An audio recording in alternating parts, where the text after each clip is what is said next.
Hi Dubbers, this is a quick video to show you how to take the radiator off a T25. So for those of you that don't know, I've been having a few overheating issues and pressurising issues with the van. It started off on a trip last year where we just suddenly got loads of pressure and steam and she overheated.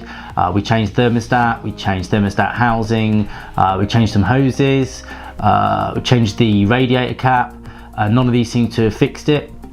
One of the way the issue kind of presents itself is she's fine when she ticks over, but she's not when she goes for a run. So as soon as you put any sort of load on her or get the revs high, then she will cook. But when she's sat there ticking over, she'll happily just tick over nicely and she doesn't overheat. There's no smoke coming from the exhaust, there's no loss of oil, there's no sign of water in the oil, so everything seems to point to a flow issue, or we're hoping it's a flow issue. So the next step is to take the radiator out.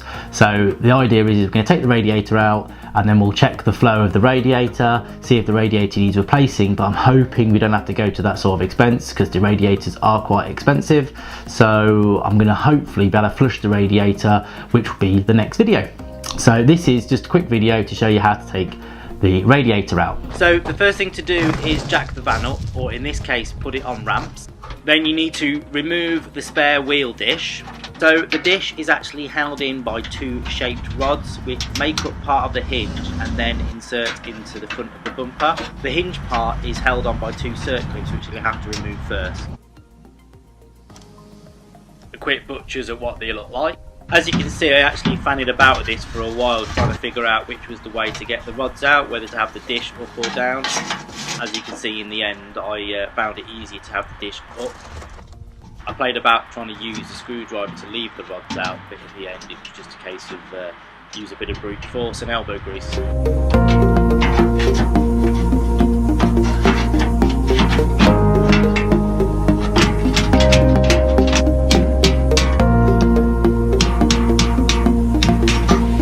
Yeah, so once the rods pop out, the dish drops out dead easy. There's just a couple of little cable ties that are holding some loose cables to the rods, so you just snip them off.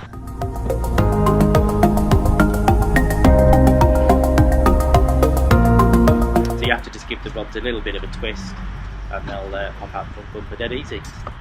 So you can see on the right hand side the two water hoses, and you can see the two clips that hold them in. The plan is just to drop the radiator out with the hoses attached, and then obviously it'll be easier to get the clips off with a bit more room. There you can see the two brackets that hold the radiator in with the two 13mm bolts. Just quickly taking the two front grills off just so I can make sure I can see the radiator and double check it doesn't catch on anything as I drop it out.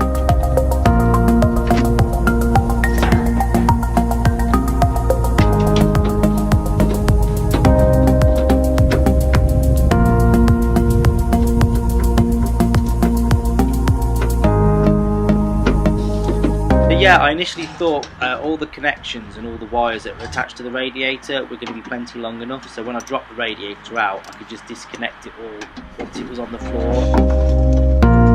I soon realised that actually two of the wires, two of the main connectors were quite long enough.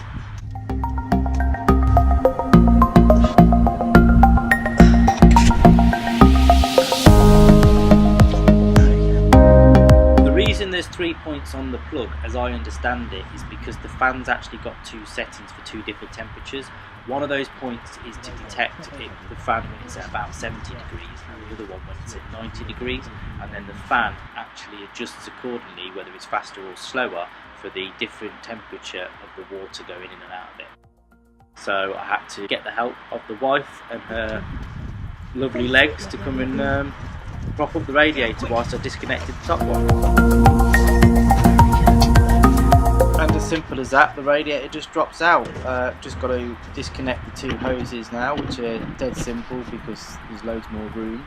You might notice also in the shop there's a blanket on the floor just to protect the radiator a little bit. Obviously you don't want to damage any of the fins or pierce it.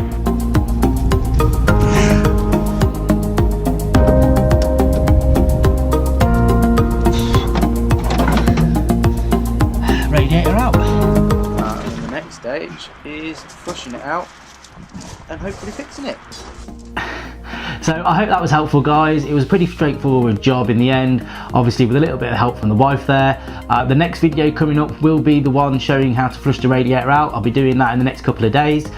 Please do like and subscribe to the channel, and if your make or model of van or vehicle does differ slightly, then please leave it in the comments so we can always add that information just in case there's any differences between diesel or petrol engines. But I think it's pretty much standard for all Volkswagen T25s with a water box engine. See you next time, guys. Take care. Bye.